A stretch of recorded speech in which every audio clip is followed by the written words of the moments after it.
across America. Live. This is Point of View.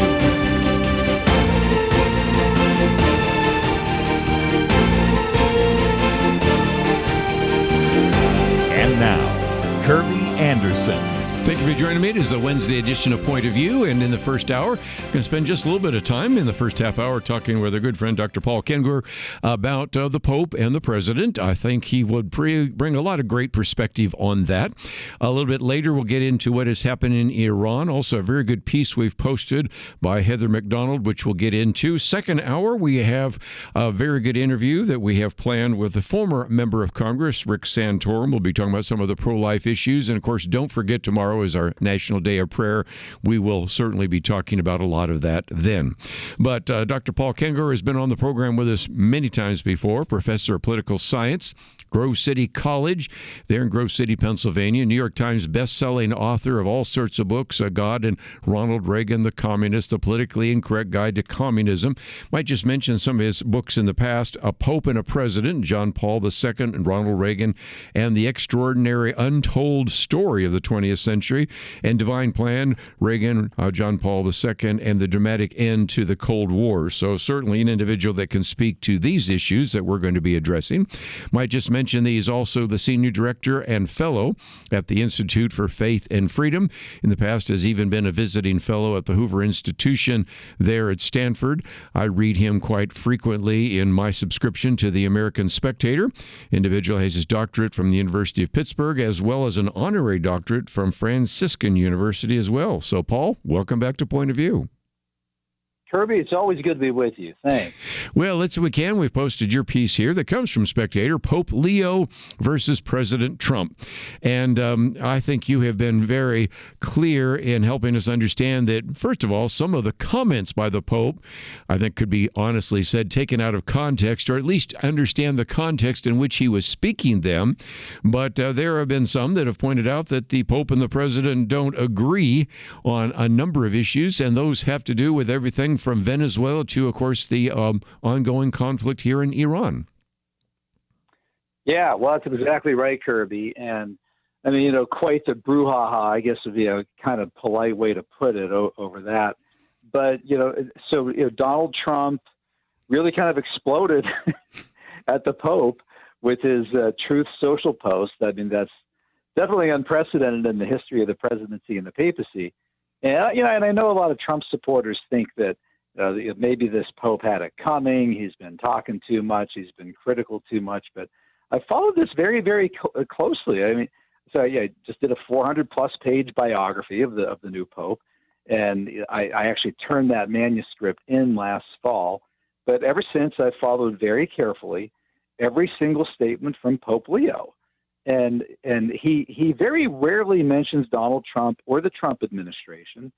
And the one time that he sort of directly referenced something that Trump said it was the Tuesday after Easter Sunday when Donald Trump made that statement. He said, 8 o'clock tonight, an entire civilization is going to be wiped off the face of the planet, never to return again. He said, I hope it doesn't happen, but it probably will.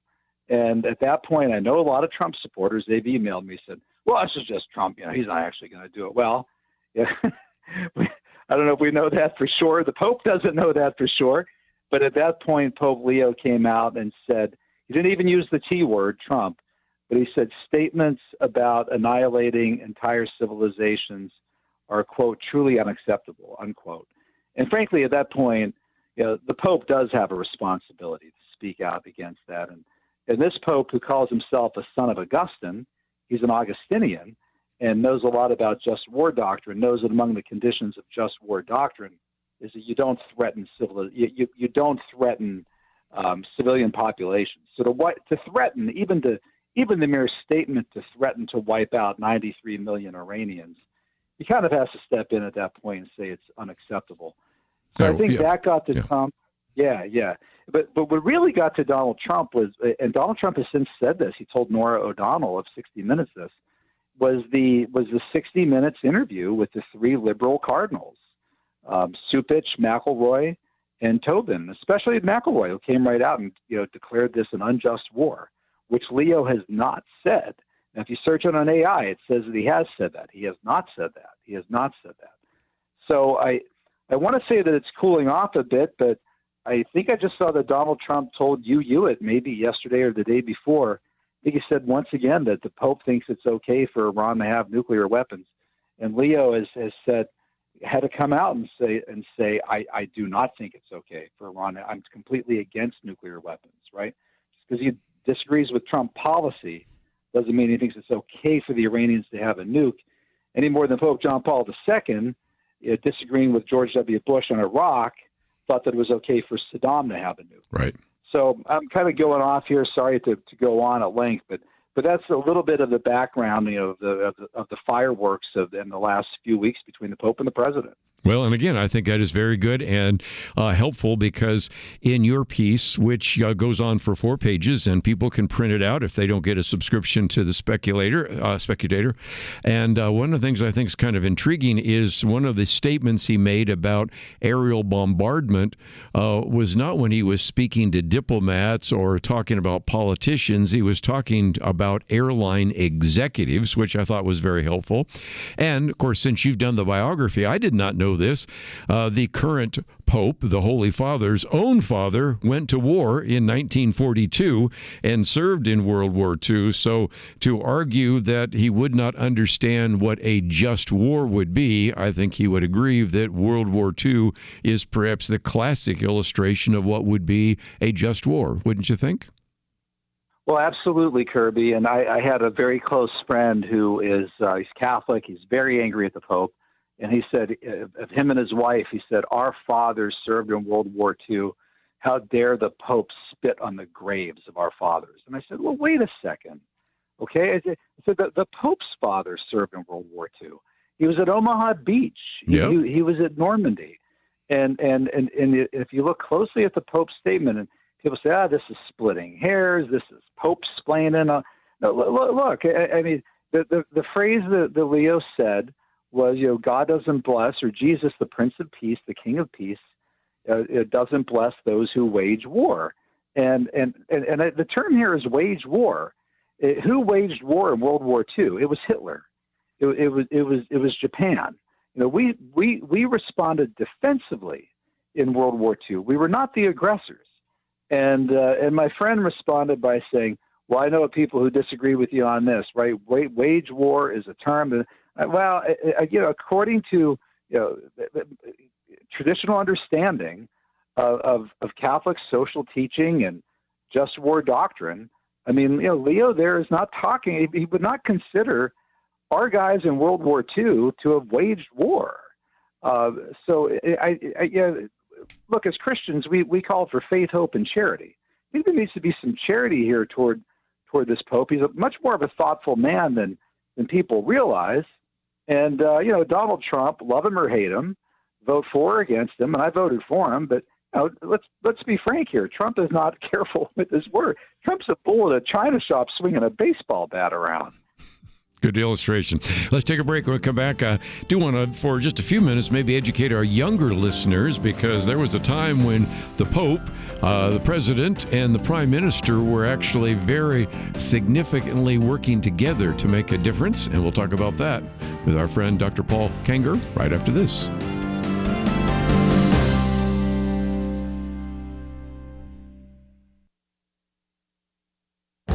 This is Viewpoints with Kerby Anderson.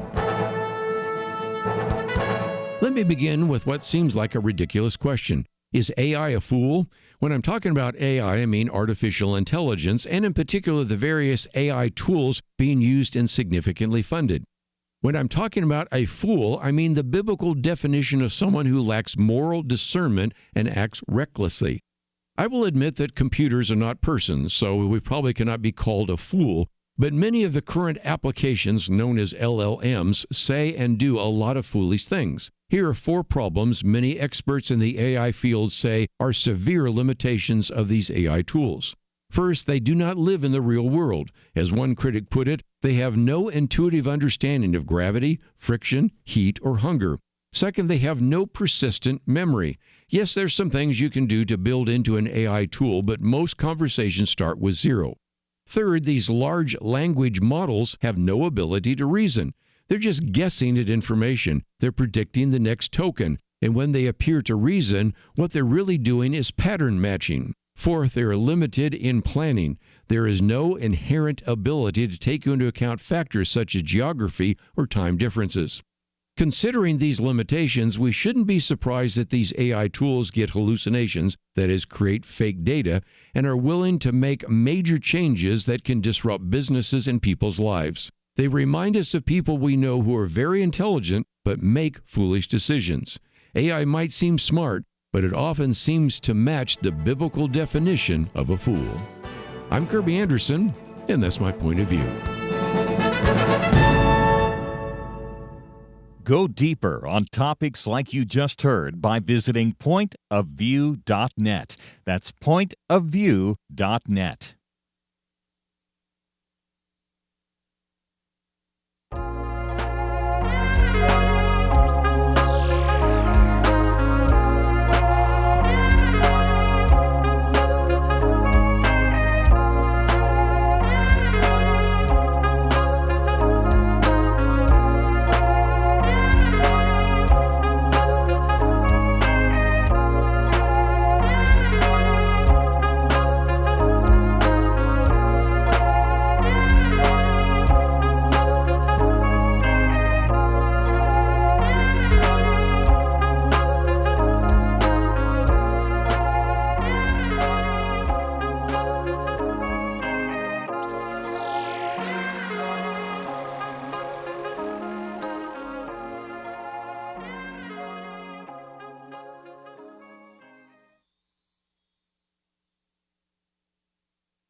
You're listening to Point of View, your listener-supported source for truth. But once again, if we can, open up the phones, give you a chance if you would like to weigh in with any of your comments or questions. We are privileged to have with us for a little bit longer Dr. Paul Kengor.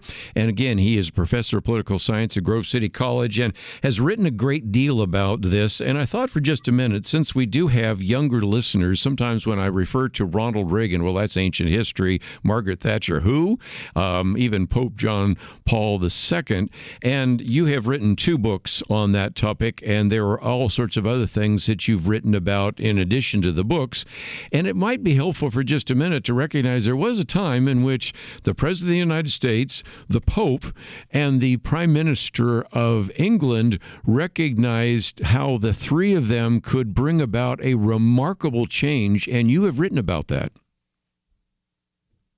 Well, that's exactly right, Kerby. In fact, this is, I think, very relevant to what happened at the White House Correspondents' Dinner almost just a few weeks ago, where there was an attempted assassination on President Donald Trump. There had been an attempted assassination on Ronald Reagan at that same Washington Hilton Hotel. Yes. It was not the White House Correspondents' Dinner, but it was March 30th, 1981.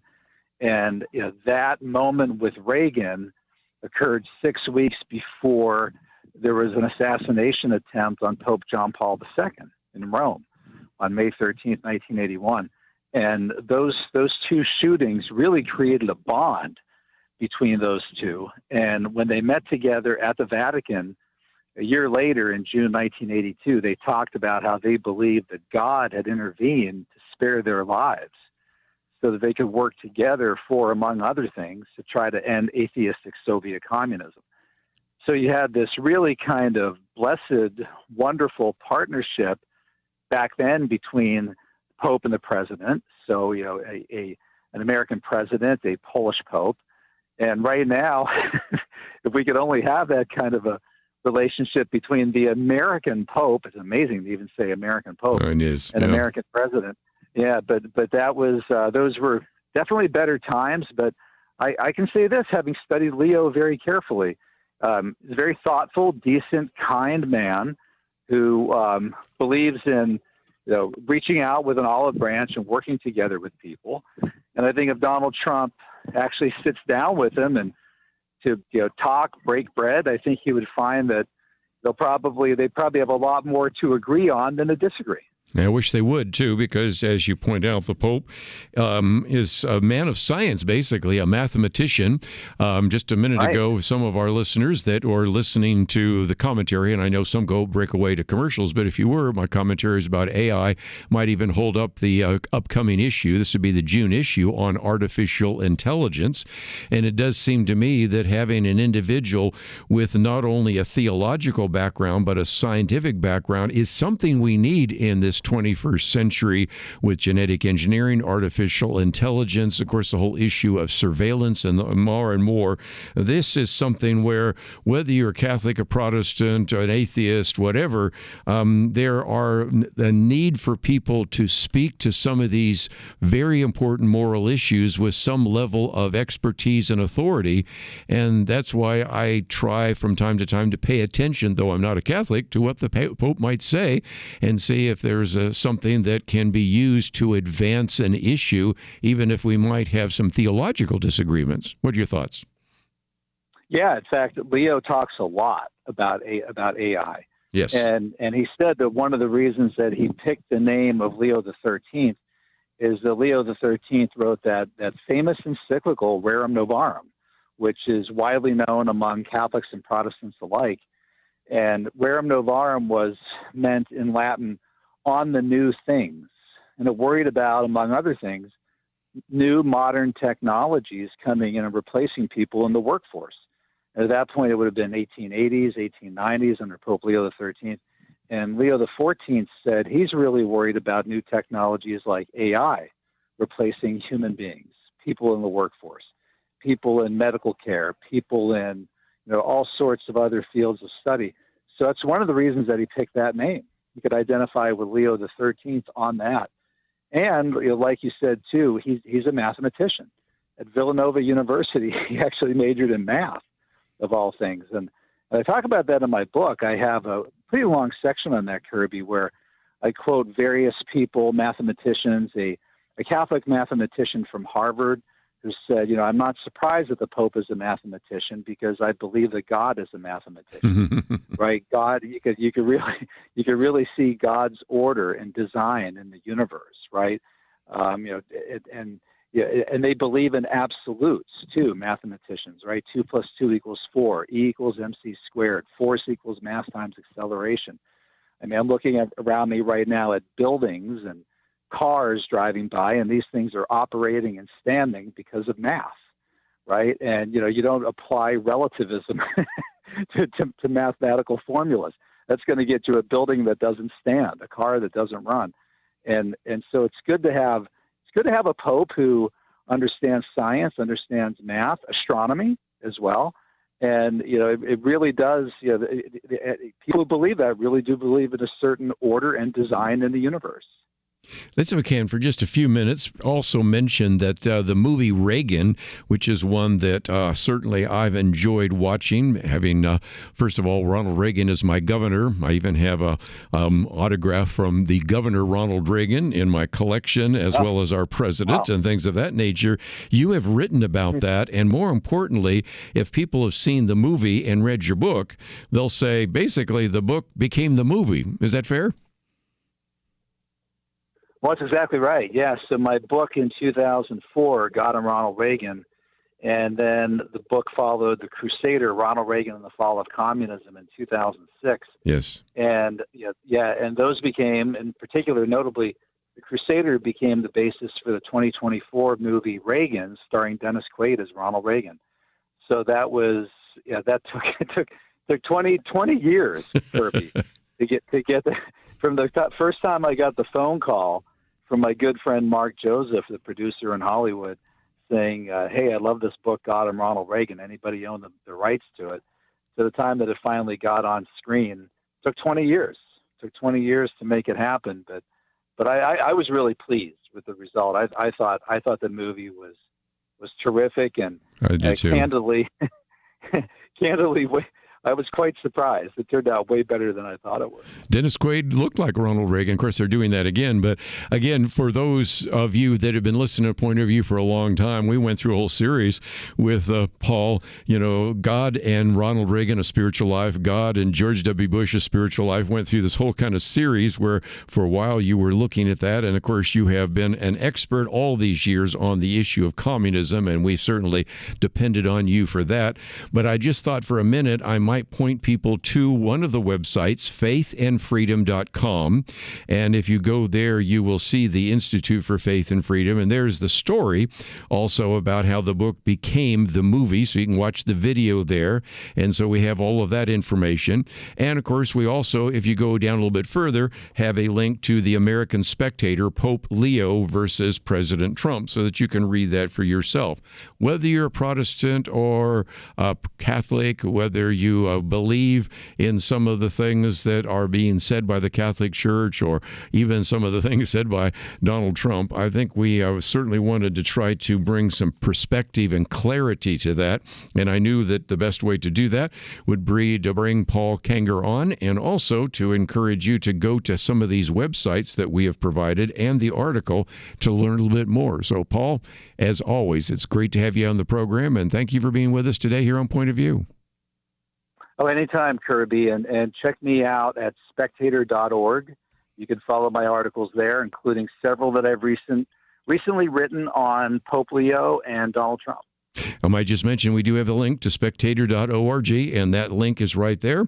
And that one is from March 25th, and you can then follow that link. And I would encourage you to subscribe. I do. But again, you might want to consider what you want to do, but we've made that available to you as well. Let's take a break. And one of the things that yesterday Liberty mentioned is that we are making available this booklet, which we have put together, and it is published through Point of View, and it's on the Declaration of Independence and the Constitution. Now, she mentioned that you could call, but we've made it much easier. You can simply go to the website right now. You will see a banner that says, get your free booklet. It is free, and just click on the button that says free, and then you can either get a digital download of this or you can get a printed copy.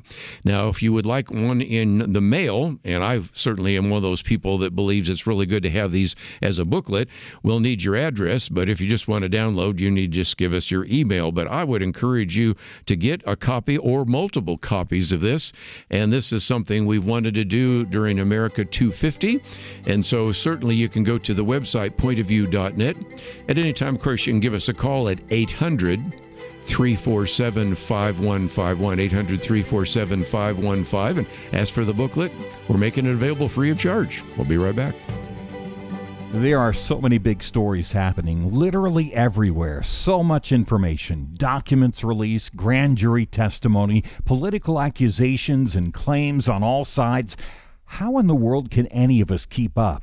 How do we weed out the truly important from the merely sensational? None of us can do it alone. I've been in media for more than 45 years. I've trained my skills, and yet even with that, I am glad for the more than 50-year track record of the team here at Point of View. They help us to cut through the noise and focus on the authentically important. More than that, biblically informed eyes to help us understand and develop ways to respond effectively.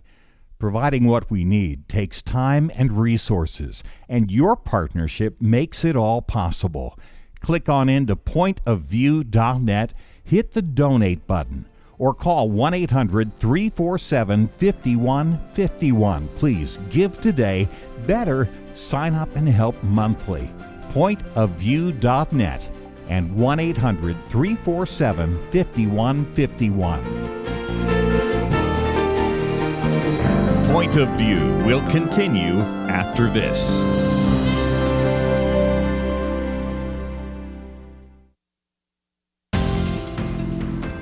You are listening to Point of View. The opinions expressed on Point of View do not necessarily reflect the views of the management or staff of this station. And now, here again is Kerby Anderson. Back once again, Wednesday edition here of Point of View, and an opportunity to kind of get together and think about what is happening around our world. And let me just real quickly, as we mentioned, the fact that we certainly do have on my commentary today something about artificial intelligence. And as a matter of fact, it really links back to a very good video in which an individual was pulling from those kind of experts that know a lot more about these AI tools than most of us do, and pointed out that there were at least four major problems with them. The first is, of course, that they really don't live in the real world. And from time to time, if you've ever used one of these AI tools, you recognize that it maybe wants you to go from one place to another place. And as they said, they have no intuitive understanding of gravity, friction, heat, hunger. Sometimes they really don't have an understanding of time differences, geography, things of that nature. And as a matter of fact, one of the articles that is in this upcoming June issue that I'm holding up right now, we haven't mailed it yet, is about what is called AI complacency, where people let AI make decisions for them, and some of those decisions tend to be catastrophic. Also, it talks about the fact that they have no persistent memory. I know when you get ChatGPT or Claude or some of those, you can kind of build in a little bit of memory, but most of the time you're almost starting with zero, and that's very different than dealing with human beings. Of course, one of the real problems with these large language models is oftentimes they're just guessing. They're using pattern recognition. It's not like they're really reasoning. They're figuring out what the next word would be, just as you are maybe texting on your phone. It's trying to guess what your next word is, just as maybe your spouse sometimes tries to guess your next word when maybe you pause for a little bit of time while you're trying to construct your sentence. And sometimes it's right, and lots of times it's wrong. And then most importantly, it's very limited in terms of planning. So the point I'm making is something we talk about in this upcoming issue that you'll be receiving is as valuable as these tools are, they are no replacement for you using your mind and your critical thinking skills. But the current issue right now, which probably you have at home and received in your mailbox, is this one on the war in Iran. And that brings us to this piece that comes out from the Wall Street Journal. Iran's regime ends the ceasefire. And they point out this is kind of where we are right now. The editors say the ceasefire in the Persian Gulf has been broken, and the culprit is the regime in Iran. President Trump now faces a decision how he plans to reopen the Strait of Hormuz, give Iran's regime what it wants in negotiations, or use the U.S. military to get ships through.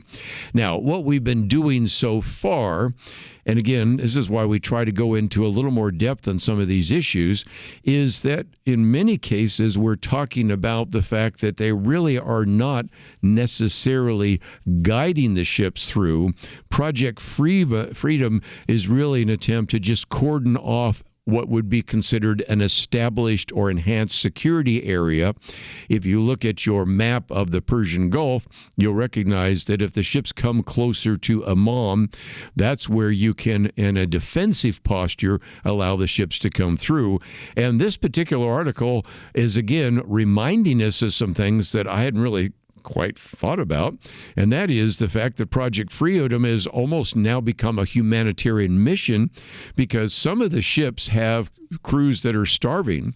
They brought enough food to get in and to get out. They didn't anticipate they would be spending there for the better part of 2 months or more.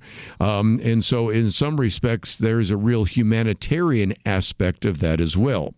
Then, of course, even while the United States, through various kind of military actions, have tried to do all that can to actually protect these ships, you did have one South Korean vessel that suffered an explosion and a fire in the Strait of Hormuz, which led President Trump to actually say, yes, that did happen, and then wrote, perhaps it's time for South Korea to come and join the mission.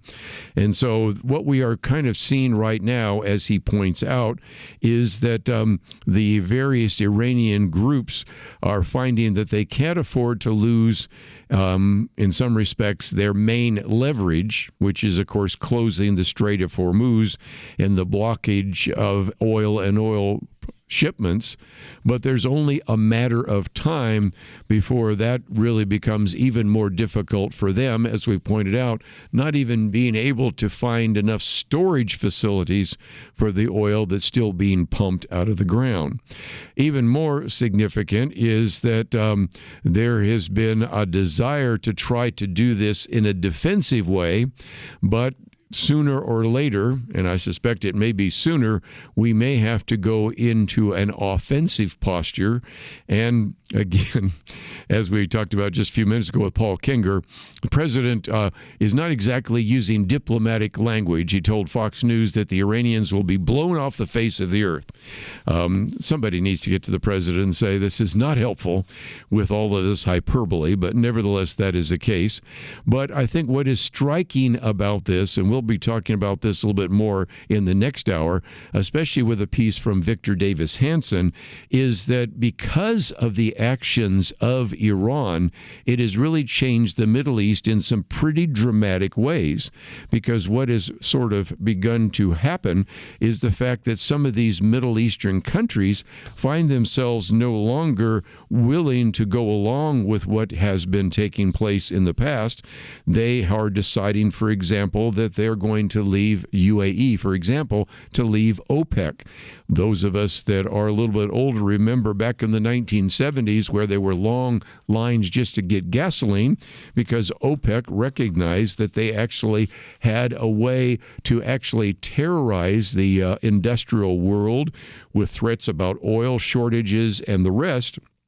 And now you have the United Arab Emirates, as well as probably others soon, leaving what was called OPEC, which had been something that had had essentially a stranglehold on the United States and especially Europe and Asia and other countries. So in some respects, when we talk about what is happening in the Straits of Hormuz, the editors of the Wall Street Journal make it very clear that the United States and Israel will have to lead. The U.S. blockade of Iran's ports have been succeeding, and if the Strait of Hormuz reopens, the regime will have been outmaneuvered. The United States can do more than wait for Iran to shut in oil wells while both sides suffer. Give the president, they said, credit for showing the resolve that others lack to keep pushing. And so again, right now, the United States, Donald Trump, Israel, and other countries on our side wield essentially a very significant strategic and military advantage, which they can use to pry open, they say, the Strait of Hormuz, and maybe even shorten the timeline to those oil well shut-ins. And this is, I think, going to be very significant.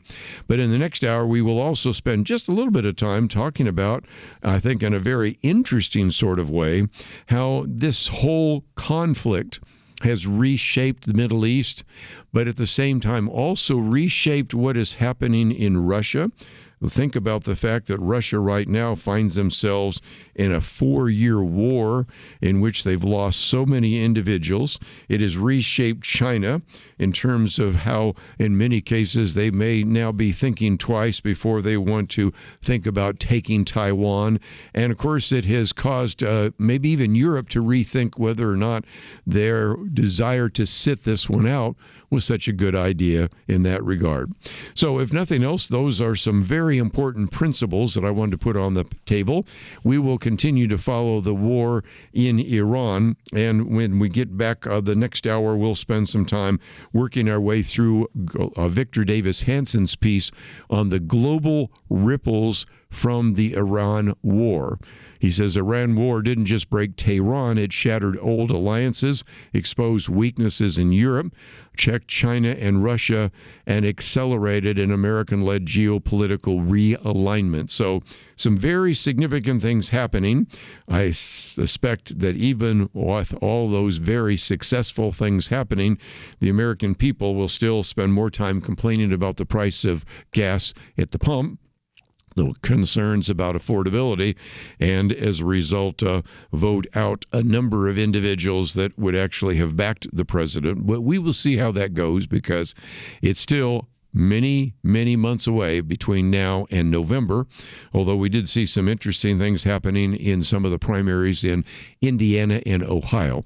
But let's take a break. When we come back, I think I wanted to, if nothing else, go to a very short piece that came from a very interesting evaluation of how Brandon Gill was, in a sense, conducting a master class in exposing the whole abortion euphemism, which is a great setup for our conversation later with Senator Rick Santorum, who engaged in a similar kind of conversation with Senator Barbara Boxer many years ago. Let's take a break. We'll talk about that right after these important messages.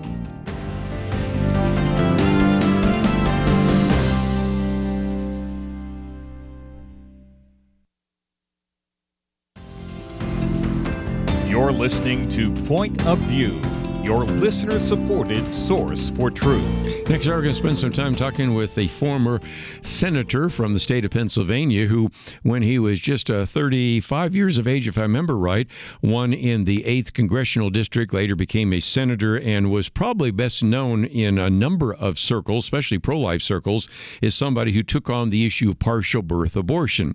And in some respects, I remember the conversation, we'll have him talk about that in the second hour, where the former Congresswoman of California, Barbara Boxer, and he were going at this whole issue, and he began to press her on, well, if the baby's head is out, is that then no longer allowed for a partial birth abortion? How much? And of course, she didn't want to have any of that conversation. Well, it reminded me of the conversation that we had the other day between Representative Brandon Gill, who is a member of Congress from the state of Texas. By the way, he's the son-in-law of Dinesh D'Souza, if you don't know that, and the conversation he was having with Jessica Waters of American University. And in a recent hearing, which had to do with the FACE Act, you know, we've talked about the FACE Act before, and we'll certainly get into that as well.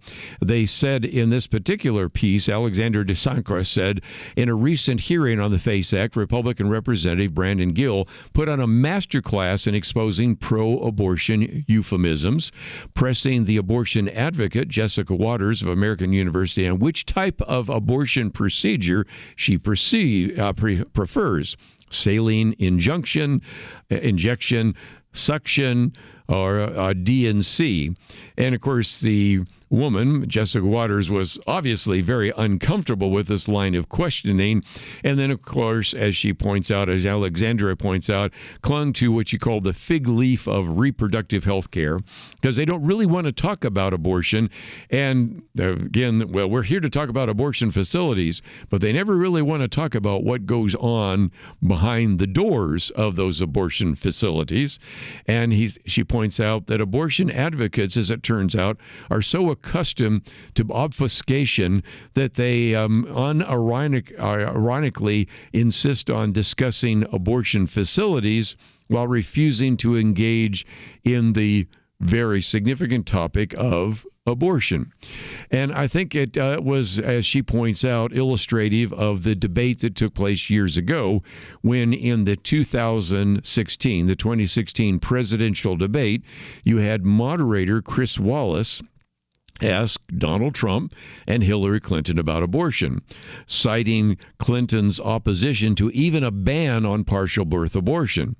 After Clinton defended her position, Trump said, and this is now a direct quote, "Well, I think it's terrible. If you go with what Hillary is saying, in the 9th month, you can take the baby and rip the baby out of the womb of the mother just prior to the birth of the baby." Now, you can say that's okay, and Hillary can say that's okay, but it's not okay with me, because based on what she's saying and based on where she's going and where she's been, you can take the baby and rip the baby out of the womb in the 9th month of the final day, and that's not acceptable. Well, as Alexandra DeSantis said, it was characteristically inelegant, but it was effective. Pro-life groups heaped praise on Trump for doing what most Republican politicians rarely do, and that is using a highly public stage to expose the simple, horrible act of what happens during an abortion procedure. And I think it illustrates again something that we can learn as we talk with former Senator Rick Santorum, and even can learn from, again, some of the comments being made by Representative Brandon Gill. Of course, the article then goes on to remind us that really since that time, President Trump has drifted so far from the pro-life camp that he's actually received a fair amount of criticism from some of the pro-life groups, because he, in the past, spent a fair amount of time hailing himself as the most pro-life president in history and the individual that was able to defeat Roe versus Wade. But here's where we find ourselves now. And, of course, you have the softening of the Republican platform in its historic support for the right to life of the unborn. So it reminds us that, in some respects, if you're going to be engaged in the pro-life battle, the first thing you need to do is tell the truth. I know that seems sort of obvious, but unfortunately, you're going to be, in many cases, dealing with people who don't tell the truth. And a great illustration of that is something we talked about on Friday. We'll probably talk about it again on Friday because we have two of our guests who are quite familiar with the president's task force to eradicate anti-Christian bias. A lot of this grew out of the testimonies that were at the time given at the National Religious Liberty Commission, but also came from some of the investigation done by the Justice Department. And what we found out from the Trump Justice Department was during the Biden Justice Department's time, they worked closely with Planned Parenthood and with other far-left abortion advocates. They even created dossiers on some of the pro-life activists.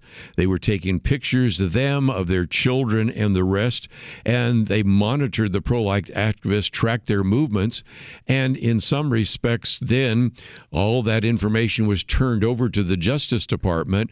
But then when those individuals were being prosecuted, it turns out that that information was not made available to them, which might have helped them in the trial.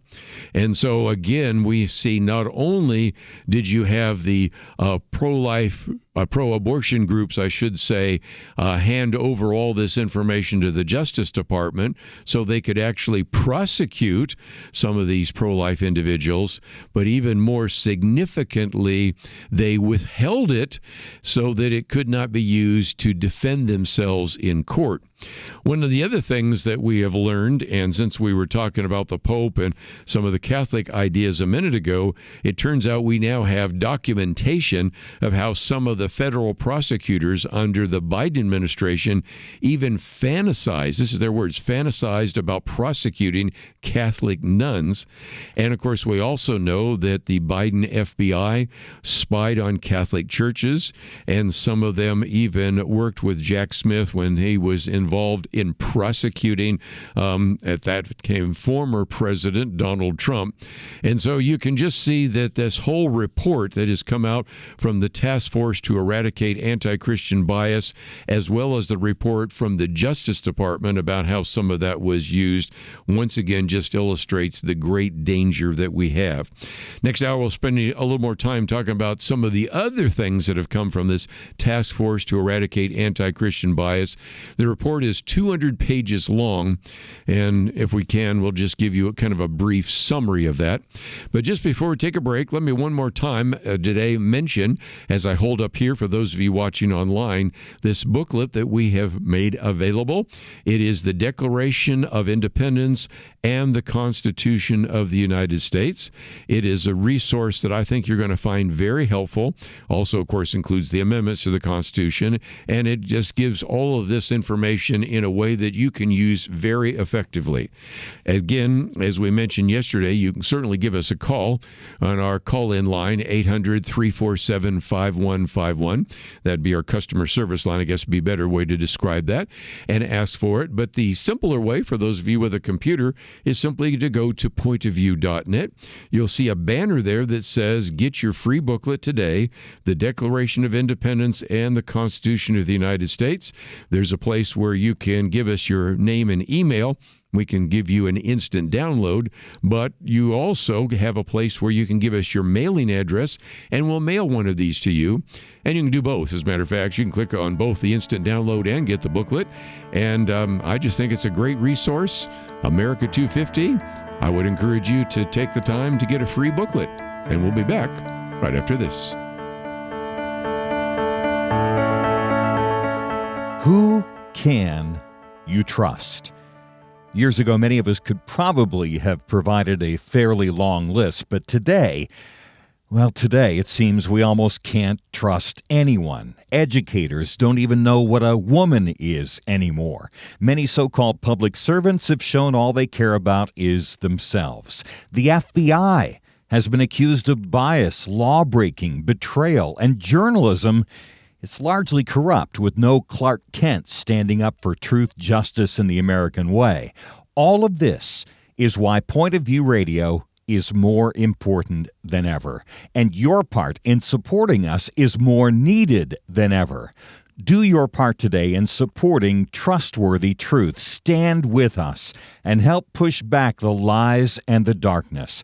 Visit pointofview.net. Don't put it off. Take a moment right now and click on that big blue button that says Donate Now, or call to invest at 1-800-347-5151, pointofview.net, and 800-347-5151. Point of View will continue after this.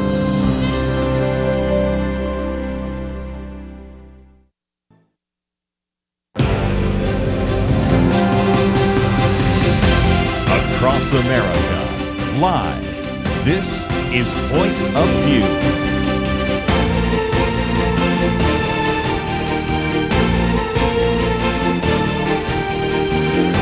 And now, Kerby Anderson. Second hour today. Listen, we can get into a couple of other issues. This one's a little bit philosophical, but I think it fits very well to a conversation we had years ago when we had Jonathan Haidt with us. Jonathan Haidt is, of course, the author of a most recent book, The Anxious Generation. But when we had him in, we were actually talking about the coddling of the American mind. He co-authored that book with Greg Lukianoff.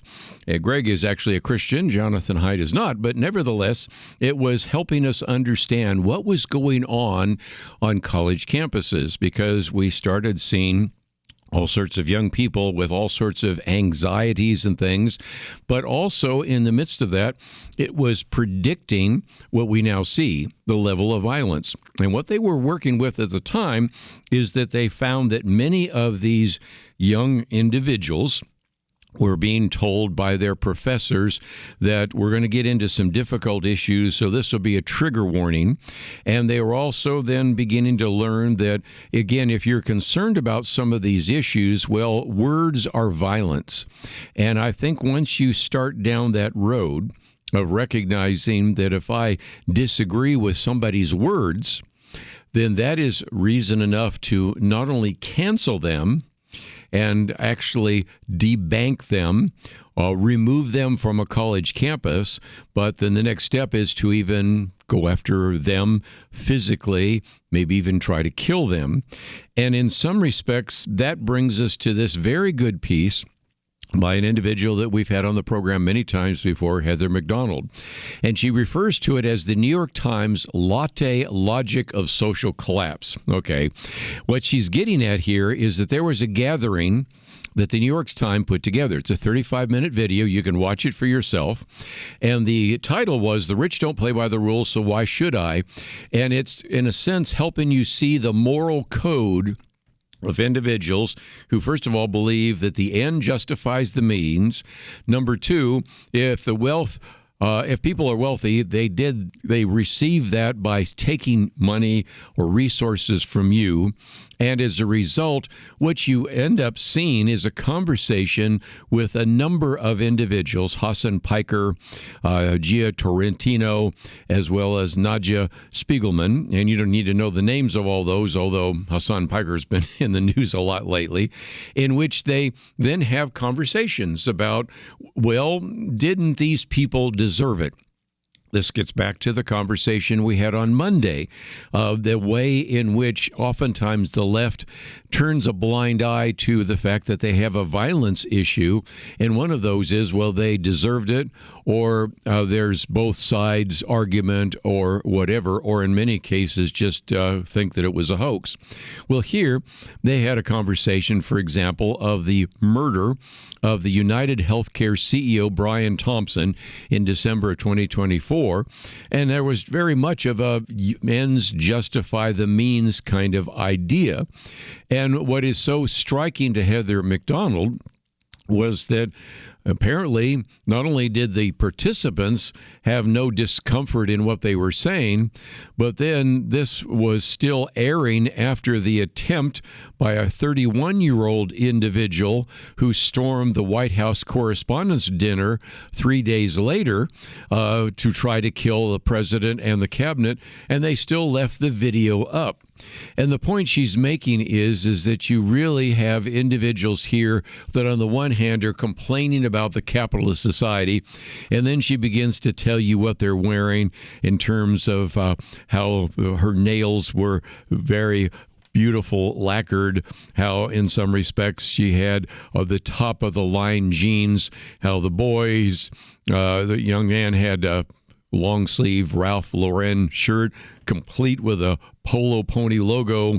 They're speaking in state-of-the-art microphones, and they're still, in one way or another, disparaging the capitalist situation in which they find themselves in. But she goes on to talk about a number of very interesting perspectives that she has, and I thought we would go through them real quickly, and I'll carry this into the next segment because there's quite a few. She says, number one, there was just a complete ignorance of basic economics. The dominant theme, she says, of the video is that corporations are stealing from people. Therefore, it's quite appropriate to steal from them. You know, I've heard this years ago when there were people that were saying, I'm just going to download all of these videos, and even though I don't have the right to do so, download all these music, because after all, they're in a sense stealing from us, so it's okay to steal with them. And as a result, you can then see that they argue that grocery stores steal from their workers and consumers, so it's okay to steal from them. Major corporations steal, so it's okay to steal from them. And just a complete appreciation for the fact that it's not a zero-sum game. Your success is not based on my failure, or my success is not based on your failure. It is an expanding pie, not a fixed pie. But they don't seem to understand that. Trait number two is then play acting at being revolutionaries.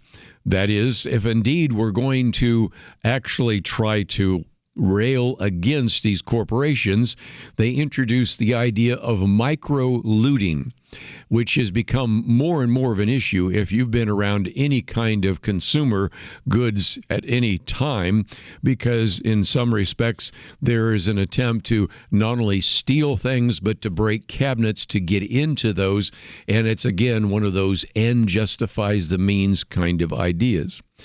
Number three, she says, just a complete ignorance of themselves. What is so intriguing here is she says that in the dialogue, Whole Foods is mentioned 17 times in the Times micro-looting dialogue, and yet these are individuals that would love to shop there so they can get organic hair conditioner, even organic paper towels. Didn't even know there was such a thing. But nevertheless, and organic avocados, which they're willing to pay for more rather than regular avocados. And you can begin to see just even just as you might get to it, just a complete lack of self-awareness of even the conversation you're having. One more before we take a break. Trait number four, self-aggrandizement masquerading as principle. Here you have the individuals that portray themselves as crusaders for economic justice, whereas really what they just want is free stuff. In the same way, she points out how college professors encamped in the campus quad portraying themselves as martyrs, just as they were having fun partying in the North Face tents and cutting the classes for which their parents were paying $60,000 or more a year. Of course, she makes a comment about the current mayor, Zoran Mamdani. But it just illustrates that as you start looking at this video, and I wouldn't necessarily recommend it, but if you read this particular article that goes on for 7 pages, almost 8 pages, you can see that it illustrates how this whole culture is shifting. Once I can create in my mind that corporations and businesses and even grocery stores, even mom and pops are in one way or another exploiting people, then micro-looting becomes a very significant end, justifies the mean. And as we'll talk about more, even taking another person's life might be justified as well. We'll be right back.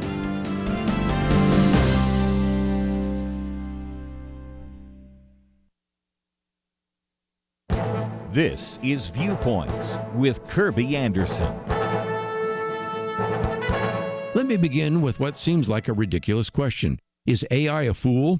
When I'm talking about AI, I mean artificial intelligence, and in particular the various AI tools being used and significantly funded.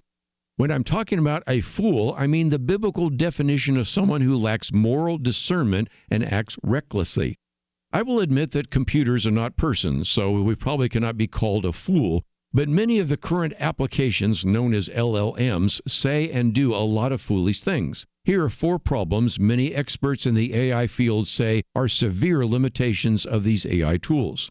First, they do not live in the real world. As one critic put it, they have no intuitive understanding of gravity, friction, heat, or hunger.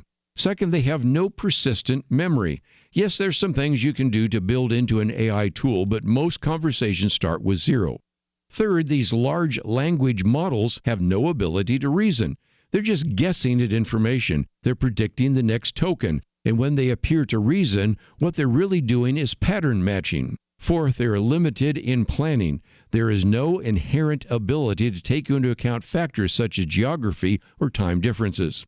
Considering these limitations, we shouldn't be surprised that these AI tools get hallucinations, that is, create fake data, and are willing to make major changes that can disrupt businesses and people's lives. They remind us of people we know who are very intelligent but make foolish decisions. AI might seem smart, but it often seems to match the biblical definition of a fool. I'm Kerby Anderson, and that's my point of view. Go deeper on topics like you just heard by visiting pointofview.net. That's pointofview.net.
You're listening to Point of View, your listener-supported source for truth. Back once again, let's see if we can get back to some of the things that Heather McDonald, who's been on the program many times before, talks about in terms of this video, because it is very disturbing, but it shows you sort of the mindset for why you're starting to see a justification for looting, for vandalism, for destroying property, and for even killing individuals. And she talks about trait number 1, ignorance of basic economics, which I think is very obvious. Trait number 2, play acting as revolutionaries, in which they justify what they call micro-looting. When does micro-looting become excessive looting? No one really says. One of the individuals there says, I feel like we've forgotten there's a long and storied history of sabotage and engagement with property destruction. And I'm thinking, yes, and if you started destroying the property of New York Times, I got a feeling they'd have a real problem with the way in which you wanted to apply that. But that would be justifiable if you had an editorial that they disagreed with. Trait number 3, of course, is just real ignorance of themselves, almost just a lack of any self-evaluation. Trait number 4, which we talked about a minute ago, just this whole display of hypocrisy. And then the last few, trait number 5, the inability to think in terms of principles. One of the participants makes a fleeting reference to a categorical imperative type thing, which is highfalutin philosophy for the idea that some things might be right and wrong. They believe in absolute ethics, like biblical ethics or just even moral absolutes, because we want to dismiss all of those ideas.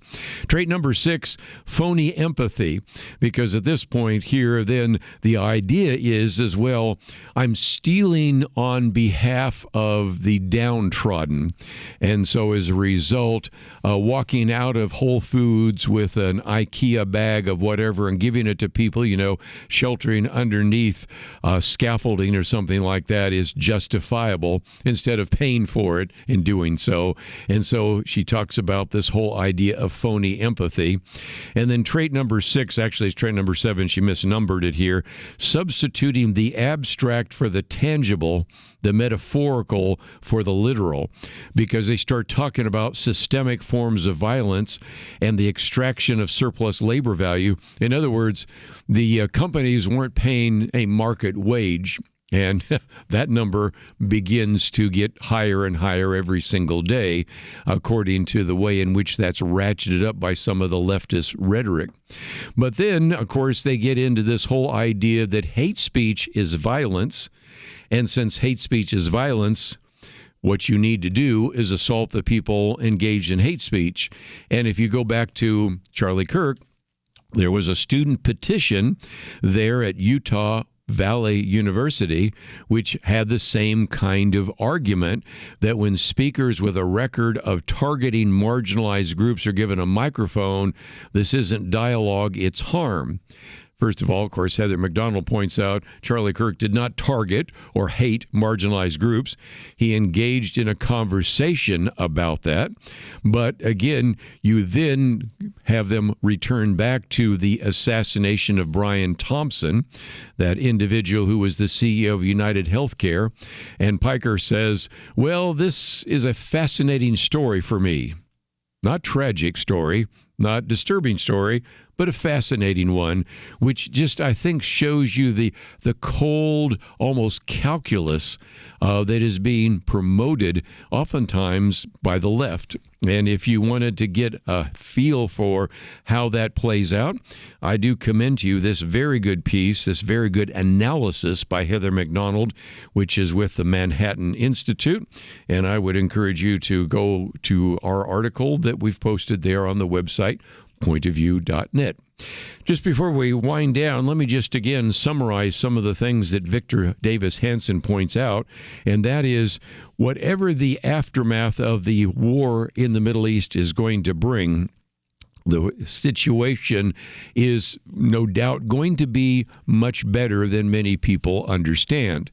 I mentioned just a minute ago that for many of us, remember when we were in long lines to just get gasoline because OPEC was able to actually prevent individuals from being able to get energy supplies because they actually threatened the industrialized world with oil shortages and sky-high prices.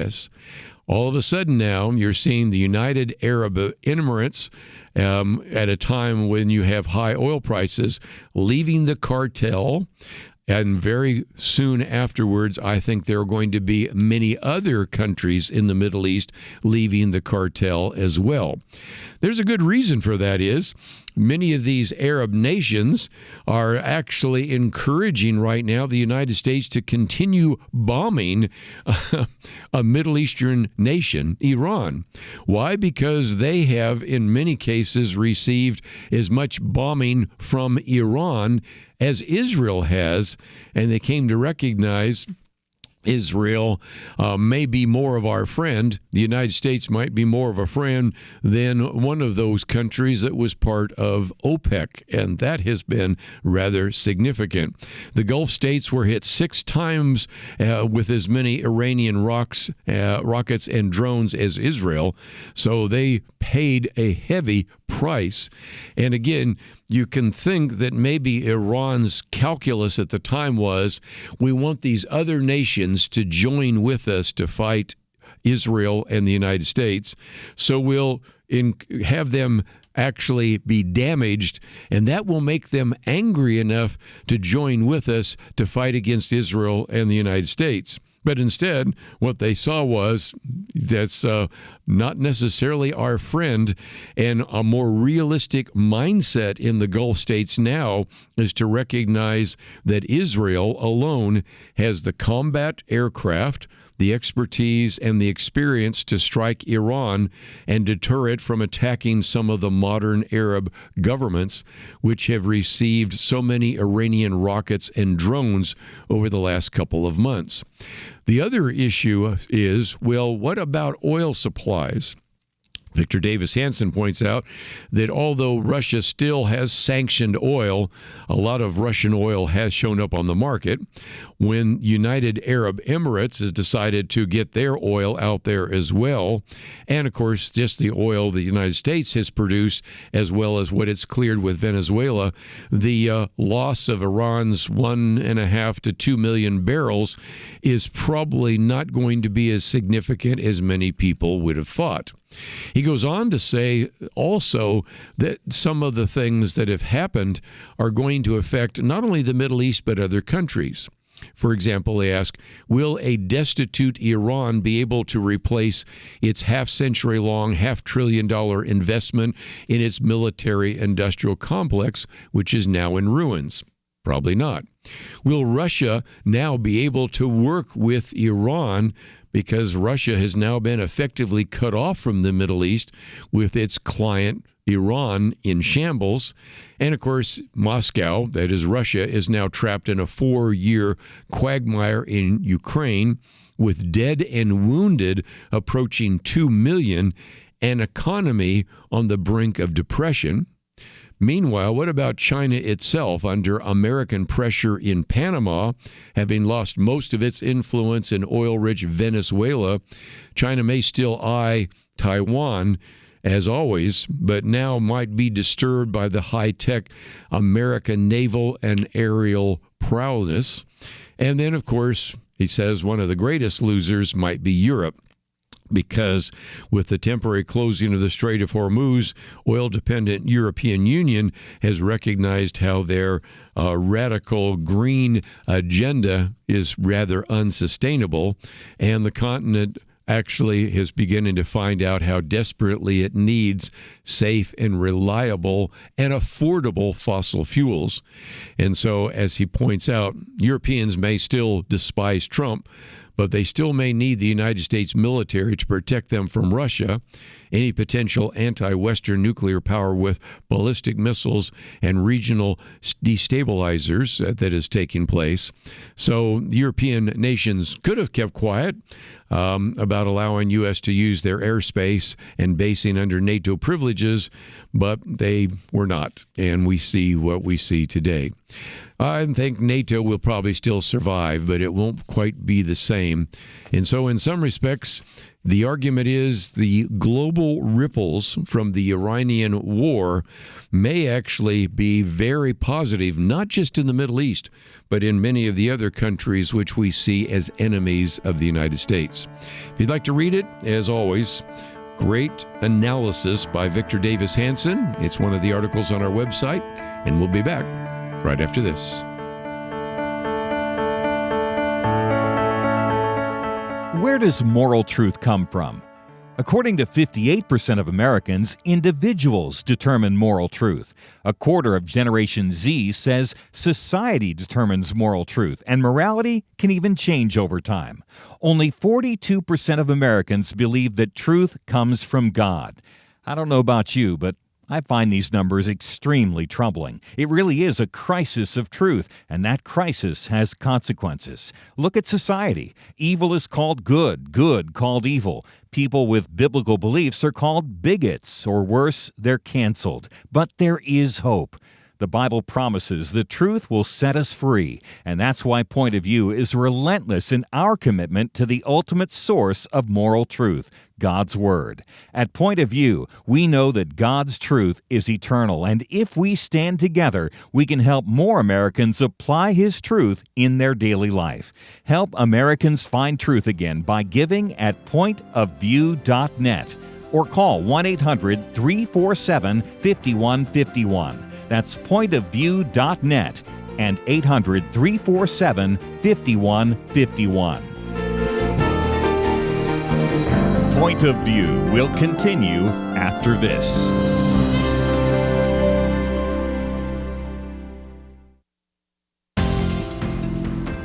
You are listening to Point of View. The opinions expressed on Point of View do not necessarily reflect the views of the management or staff of this station. And now, here again is Kerby Anderson. Back once again, as we've been advertising, we are privileged to talk with today former Senator Rick Santorum. Let me just mention that he, for the few of you that are in the Dallas area, and I know we broadcast across the country, so most of you would not be able to attend, but if you are in the Dallas area, he will actually be speaking with Counsel for Life at a breakfast on May 18th at the Dallas Country Club, and it's going to be a great opportunity for those of us that will be there. I'm part of the advisory board of the Counsel for Life, but I wanted the rest of you across the country to get a chance to hear from him, since he's been on the program with us before and such a champion on the pro-life issues. An individual that probably first came into the national stage when he had this incredible upset in which he defeated a 14-year Democratic incumbent. That would be in the 18th Congressional District. And we've posted a piece from Live Action News where he reminds us, and I had forgotten about this, that when he won that night, the Associated Press didn't know who he was, so they called the Republican National Congressional Committee, and they said, we don't know who he is either. So it was kind of a fun story, which we'll get into in just a minute. But an individual that then decided later to run and became the youngest senator ever elected from Pennsylvania, probably best known for a number of things, including the partial birth abortion ban, Welfare Reform Act, and much more. Of course, his book, Blue Collar Conservative, Recommitting to an America That Works. A lot of great resources, and so we have information about Senator Rick Santorum on our website at pointofview.net. Senator, welcome back to Point of View. Well, thank you, Kerby. It's great to be back with you, and I look forward to seeing you in a couple of weeks. First of all, let's tell that funny story. I recognize that some of our listeners were not of age when back in 1990 you said, hey, I think I might run against this individual. And, Doug Walgreen was, of course, very entrenched. And I'd forgotten the story, but it's a great story because you ran, you won. And so then, of course, Associated Press said, okay, and Wall Street Journal and all those saying, okay, who is this guy?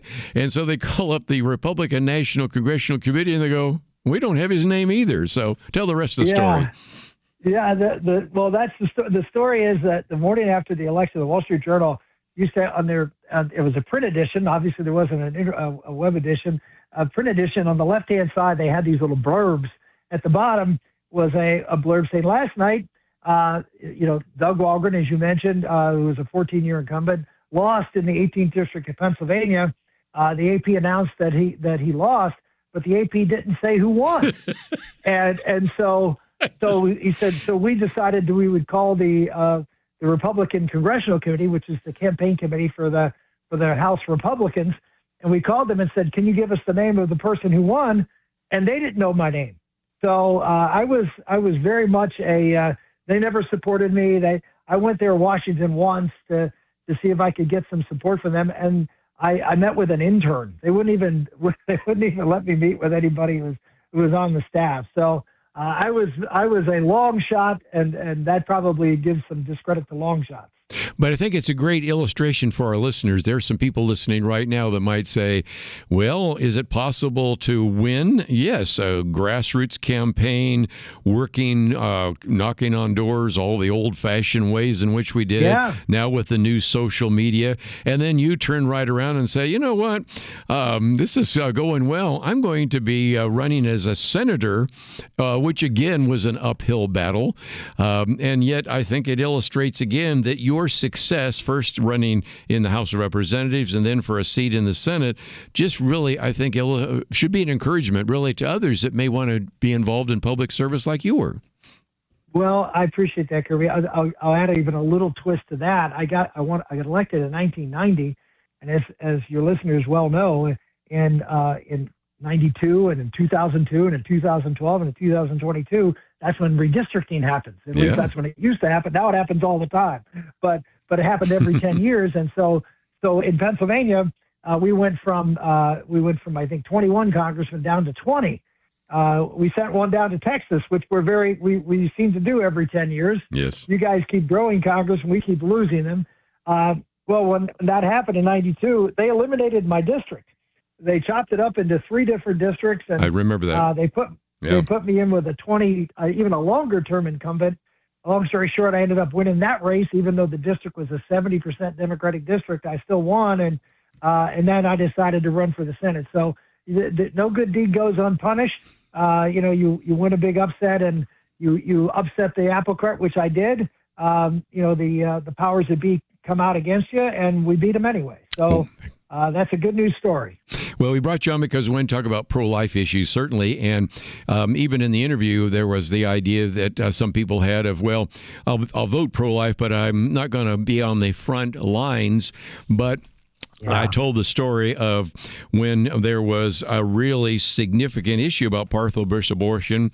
We earlier talked about how interesting enough Representative Brandon Gill was engaged in what we might call a master class in exposing abortion euphemism when he was asking questions from Jessica Waters about which abortion procedure do you prefer, saline injection, suction, whatever. I have to tell you, Kerby, I watched that, and I got to tell you, it's been so long since someone in the House or Senate, went out there and challenged the abortion industry. I mean, I did that on a regular basis, but everyone seems to be intimidated. And I don't know Brandon. I met him, but I don't know him. I'll tell you what, I'm a big fan. I just love the fact that he had the courage, because now he's got he's got a bullseye on his back. Yes, he does. And in these days, that's not a good thing. And by the way, he is the son-in-law of Dinesh D'Souza. Of course, that's how I've known him. But I talked about the fact that, and you remember this only so well, the back and forth between you and Senator Barbara Boxer about this partial birth abortion issue. Because, again, you did the same thing years ago in which you forced people to see, first of all, the diagram of what that actually engaged in. And then you were asking her, how much of the head can be before you would say that was immoral. And it's the kind of, if you will, argumentation and discussion that we need to engage in, because people want to cover it with all sorts of euphemisms, don't they? Absolutely. And again, that's why I was so proud to see what he did and the courage he took. Look, there is no defense to abortion. I mean, I know that people say, well, it's inconvenient for me, or I'm not ready for it. Well, then you should have thought about that before you decided to, before you did things that could get you pregnant. And people say, oh, there's rape and incest. That's less than 1% of all abortions. So let's just set that aside for a moment. Let's talk about the 99% of abortions that occur because people engage in sexual activity and get pregnant. And it's the whole idea that in our society we've detached, freedom from responsibility.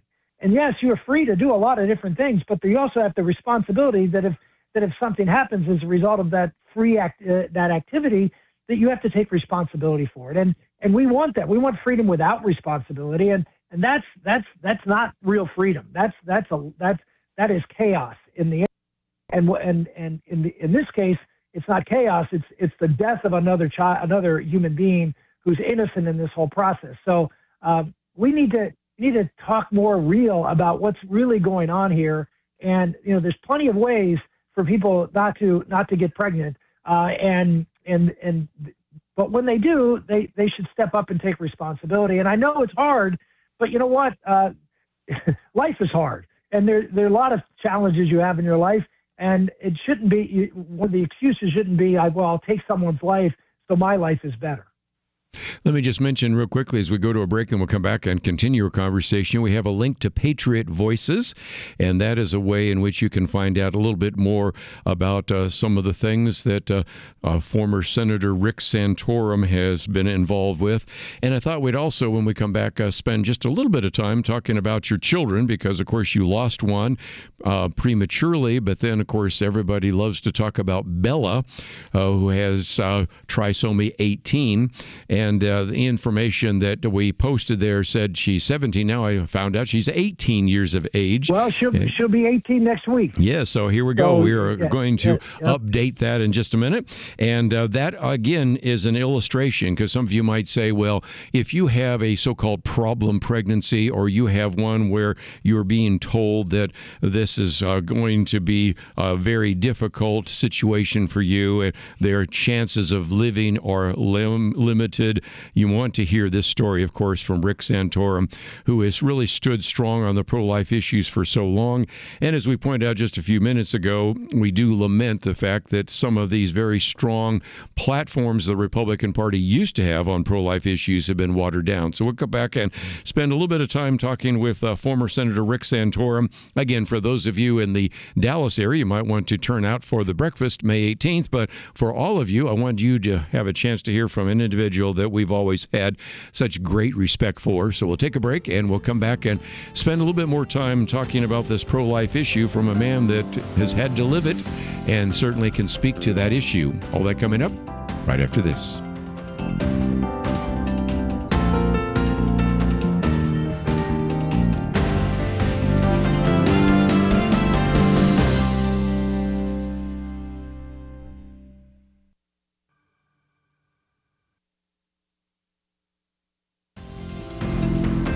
You're listening to Point of View, your listener-supported source for truth. Back once again, we're talking with the former Senator Rick Santorum. We have a link to patriotvoices.com. This was founded by Rick and Karen Santorum many years ago. And if you would like to know more about him, maybe have him come and speak as he's doing for many of us, that would be an opportunity. Also, even though we're talking about the pro-life issues, I know, Rick, you are certainly addressing many other issues, but I thought one of the things I might do for just a minute is talk about your kids. And that is, first of all, of course, as I mentioned just in passing, you lost your son, Gabriel, and your wife wrote this very powerful book, Letters to Gabriel, the true story of Gabriel Michael Santorum. And first of all, I know that book has been helpful for parents who find themselves in a difficult situation where a sonographer says, I don't think your child's going to live, or this child is destined for a difficult life. This is a real encouragement. So that's one story. But the one that I think is even more powerful is the story of Bella, who has trisomy 18, in which you were told that these are individuals that are not going to live very long. The line is incompatible with life. And yet, as we pointed out, next week she's going to be 18 years of age. And yet there was, if I remember right, wasn't there a pediatrician that was giving her morphine, trying to kill her? Give us that story, if you might. Yeah, so my daughter Bella was born, like I said, 18 years ago, and when we didn't know, we knew that there was something wrong. We don't do prenatal testing. We'll accept whatever God gives us, and love that baby as long as we can. And so when she was later in pregnancy, she had some issues. You could see there were some. That would be best for her to be born early because she wasn't growing in the womb. And so we delivered her, and we knew she had some issues, but we didn't know what they were. We did the genetic test that you do and after birth, and the doctor came back and said your your daughter has trisomy 18 and she's going to die, and that she's, we're going to send you home on hospice care. And meanwhile, my daughter's in the NICU and she's doing fine. Now, I mean, we know that, she'll have some issues, but, we said, okay, what can we do? And they said, really, there's nothing you can do, and there's nothing we can do. And I said, well, okay. And so in 10 days, we took her home, and the only, we said she was born premature. So as you know anything about premature kids, lung issues are always the issue. And so, and they said that she would have bad lungs for some reason. That's one of the things that these kids have. And we said, okay, can you give us a prescription for oxygen just in case she needs oxygen? And the doctor looked at my wife and said, you have to learn to let go. And we said, well, wait a minute, we're just asking for oxygen. I mean, we're not asking for any extraordinary treatment here. And he said, no, you have to understand. And my wife, Mama Bear, came out, and within 2 minutes, we had a prescription for oxygen. And we sent her home, and they gave us one other prescription. And we went to a week or so later, we went to our well baby visit with our pediatrician, and he asked if there was any prescriptions that she went home with, and we showed him the prescription for morphine, and his head sort of rocked back. And I said, what's that? And he said, so why did they give you this? He said, well, because they said that she would probably get a cold and she would die from it, and she would struggle. And so this is to help calm her down so she doesn't die in pain. And he looked at me and said, well, this isn't to calm her down. This is a lethal dose for her. Wow. So we decided at that point, we canceled hospice. We went and got a good team of doctors who believed in her. And we did what you would do with any child, which is you fight for your children. I mean, there's so many heroic stories out there about parents who have a child with a disease or or getting an accident or whatever, and these parents just go through walls to fight for their children. And our feeling was that you should feel that way about the child, whether they're born or unborn. They're your child. That's right. And you fight for them. You love them. This was a gift from God. You have an eternal soul. That soul may not live long on this earth, but it lives for eternity where it matters. And so you've got a real obligation to embrace this eternal soul for however. None of us live that long. We're all gone, like a snap in the course of history. We shouldn't measure life by by what that person can do. It's by the fact that you created this eternal soul. I counsel, do some marriage prep and things like that. And I always tell people, I said, 100 years from now, no one's going to remember your name. No one's going to know you. No one's going to know you existed. I said, and there's only one thing you'll ever do in your life that lasts forever. And that is cooperate with God to create an immortal. That is your legacy. That is what matters. And the most important thing you can do, I learned this through my son Gabriel, and losing him was the greatest piece of advice I got from a great pastor who told me. He said, your principal role as a father is to shepherd your children to heaven. And he said, you got one there already. He said, well done.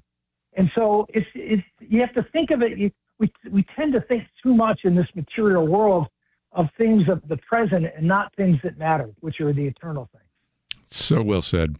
Well, again, just before we run out of time, I do want to encourage people to find out a little bit more. We live in this post-Dobbs world, and I think there is more opportunity than ever for those of us that are pro-life. And I want to encourage people that if they'd like to know more about what you are involved with, we have a link to patriotvoices.com. There's a place that you can learn about their various stands on everything from economics to national security to, of course, the pro-life issues we're talking about.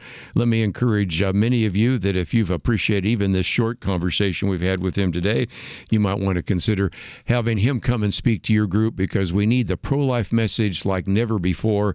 And one of the great champions for the pro-life message has been Senator Rick Santorum. So we appreciate you giving us some time today here on Point of View, and look forward to the opportunity on May 18th. Kerby, it is always a pleasure. I know I've done your show in the past. It's always a pleasure. I always really enjoy doing your show, and God bless you and keep it up. Well, again, please pray for Rick Santorum and his wife and a group of individuals that are involved in all these activities. That is going to be, I think, a great opportunity for you to maybe learn and maybe just re-educate a whole generation of young people about the pro-life movement.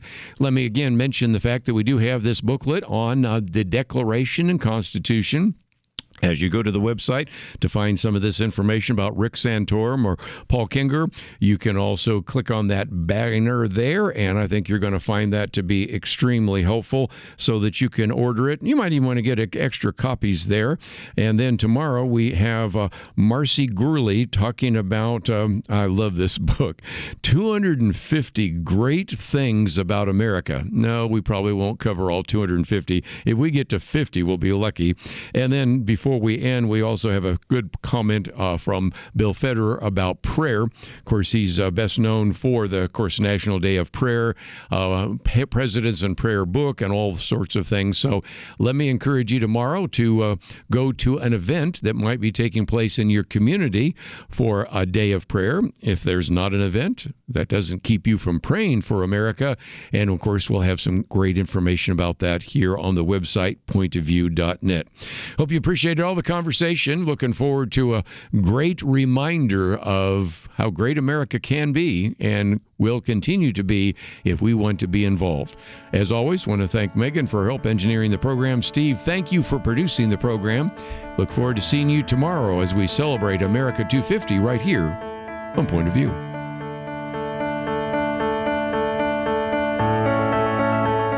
Have you ever met a child you knew would do great things? They displayed remarkable imagination, understanding, and a zest for learning. Now imagine someone takes that child and instead of fostering their potential with a real education, they feed them nothing but lies.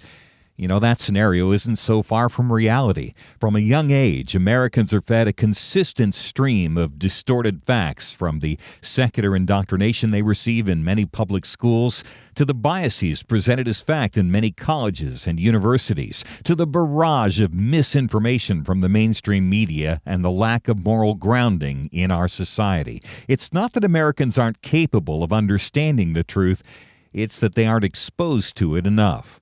You can expose more Americans to the truth when you give to Point of View, where listeners receive facts, perspective, and biblical truth they don't get from society. As long as we have truth, we have hope.